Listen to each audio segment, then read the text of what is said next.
Hier, il m'a été donné d'entendre un témoignage rapporté par certains organisateurs du camp d'été 2022 Jouer pour la vie, organisé par le ministère de l'Éducation nationale et de la formation professionnelle, qui a mobilisé le Fonds national de l'éducation, le programme national de cantine scolaire, avec ses partenaires, dont le principal est l'UNICEF. Hier, parmi les 300 enfants hébergés généreusement par l'institution Saint-Louis de Gonzague, pour la grande majorité, c'était la première fois qu'ils revoyaient leurs parents, dont certains croyaient morts, après 3 semaines. J'ai choisi de vous rappeler que l'urgence, c'est de s'attaquer à l'urgence éducative en Haïti. Cette urgence qui exclut bon nombre d'enfants. Cette urgence qui consacre depuis plusieurs décennies un échec scolaire important, car depuis plusieurs décennies, sur chaque 100 enfants d'un groupe d'âge scolaire, moins de 7% terminent l'école, avec son lot d'exclusion, dans un système éducatif qui ne consacre pas l'égalité des chances, l'égalité des opportunités pour réussir. Notre plus grand défi avant d'aborder le sujet du jour, c'est de se rappeler qu'au-delà de cette salle, nous avons un système éducatif qui a du mal à prendre en compte la diversité des profils des apprenants, avec tous les handicaps visibles, non visibles, invisibles, constatés. J'ai parlé d'urgence parce que j'ai eu l'opportunité, il y a un mois environ, avec ma double casquette de président du Conseil, de président du Comité des finances et risques du Partenariat mondial pour l'éducation et de ministre de l'Éducation nationale d'Haïti, de prendre la parole au pré-sommet sur la transformation des systèmes éducatifs, la transformation de l'éducation à Paris. J'ai même eu l'opportunité de porter la parole au nom des 80 ministres présents du Partenariat mondial pour l'éducation, où nous avons collectivement appelé la planète tout entière à ne pas perdre de vue que l'école reste le rempart face aux grandes injustices, face aux grands défis climatiques, politiques, sociaux, économiques du monde. En Haïti aussi, heureusement, l'école a gardé son pouvoir de convocation. La preuve, vous êtes tous là ce matin. Et vous ne vous représentez pas uniquement vous-même. On vous a invité, non pas uniquement pour vos propres opinions, votre propre compréhension de ce que l'éducation est, mais pour transmettre la voix de ces milliers de personnes avec qui vous avez l'opportunité de travailler au quotidien. Mesdames, Messieurs, nous sommes à environ 7-8 années de l'échéance 2030 d'Incheon,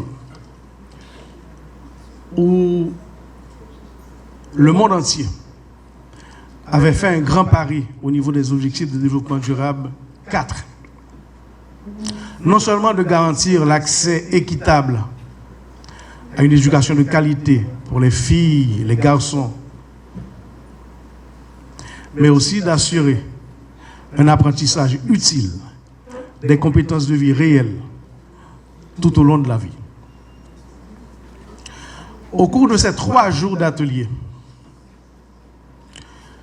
je vous invite aussi à porter un regard d'abord sur la transformation de notre société.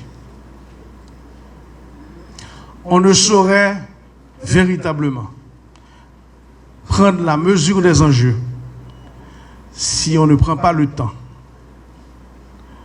de nous rappeler qu'Haïti vit multiples transitions, dont une doit résonner pendant ces 3 jours, la transition démographique. La grande majorité des problèmes du jour prend naissance de notre incapacité à répondre aux besoins de cette jeunesse qui bouge plus vite que les politiques publiques, qui ne vit plus majoritairement en milieu rural, qui vit aussi aujourd'hui en grande partie dans les bidonvilles, qui voyage beaucoup, faute d'opportunités, et qui demande des solutions urgentes. Faute par nous de bien saisir ces enjeux de la transformation de la société haïtienne, il nous sera difficile de réaliser les enjeux de la transformation de l'école en Haïti.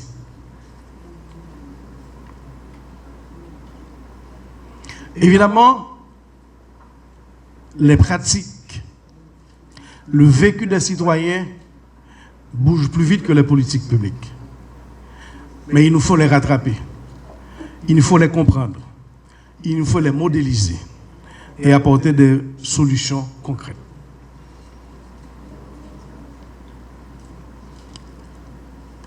À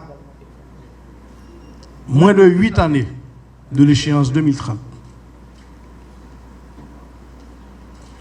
les Nations Unies, par intermédiaire du secrétaire général et de nombreux de ses agences, en consultation avec beaucoup de partenaires et des ministres des pays en développement, ont fait le constat qu'il fallait s'asseoir, faire le point sur cette grave crise d'apprentissage, mais faire aussi le point post-Covid-19, qui risque de faire dérailler cette grande machine qui se voulait atteindre ses objectifs ODD4, comme nous les appelons dans notre jargon.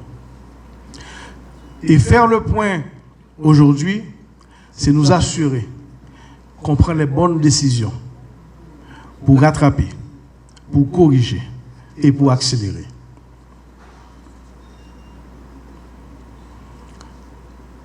Plusieurs axes ont été définis. Ces axes sont prioritaires dans les actions qu'on doit entreprendre en vue d'arriver le plus près possible de ces objectifs. Qu'il s'agisse de la thématique des écoles inclusives, équitables, sûres et saines, qui interpelle énormément Haïti, notamment à quelques jours du 5 septembre, de la rentrée des classes de l'école fondamentale, secondaire, secondaire générale, secondaire technique et de l'institution de l'INFP, Institut national de formation technique et professionnelle. De l'apprentissage des compétences pour la vie, le travail et le développement durable.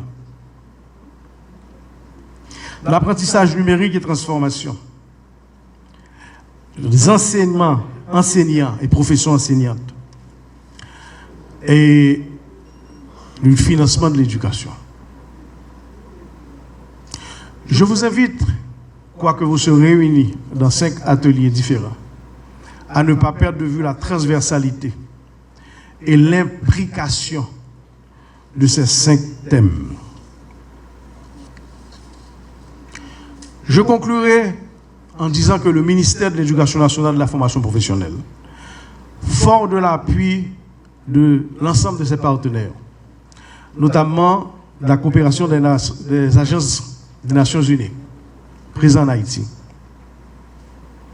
nous nous engageons au-delà de ces consultations à ouvrir aussi une fenêtre d'écoute active avec ceux qui seront très bientôt pour le pays, les conseils municipaux d'éducation. On ne peut pas continuer cette réflexion sans une écoute active avec les collectivités territoriales. Le ministère s'engage aussi, avant l'échéance du sommet, de faire un atelier où il y aura une écoute active avec des jeunes. J'ai sillonné presque tous les départements depuis mon retour à la tête du ministère.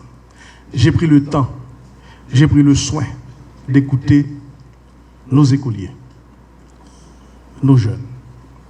Ils ont énormément à dire et nous avons énormément à apprendre d'eux. Et leur voix doit être présente au sein de ces assises. Pour finir, je conclue avec ce que j'aime bien rappeler à vous. Le plus important pour nous, ici aujourd'hui, en Haïti, ce n'est pas tant quelle Haïti que nous laisserons aux prochaines générations, mais quelle prochaine génération nous laisserons à Haïti.